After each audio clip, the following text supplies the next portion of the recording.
Kereta ni tak payah naik mesin. Sebab dia terus. Oh dia terus. Dia buat lalu. Mana pun nanti dia buat lalu. Dia naik mesin mari. Lepas tu dia proses lalu untuk beki baru-baru bawah dia lah. Tengok contohnya hak ni lah.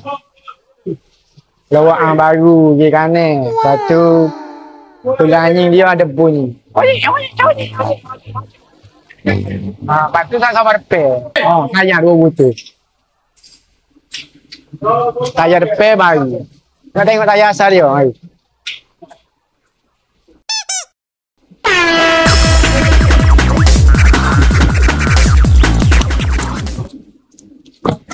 Ni tayar asal dia. Nampak tak? Kalau tak jet mari tu tak nampak tayar ni. Tak jet naik duduk atas mari tak nampak lagi. Patutnya pentingnya naik mesin. Lepas tu set demo bila lagi. Free lah tu naik mesin bukan nak bayar. Tapi kena repair. Gapo-gapo ada masalah bunyi, masalah tayar, masalah bocor, petrol nak hotel expert kalau jepur. Lacak.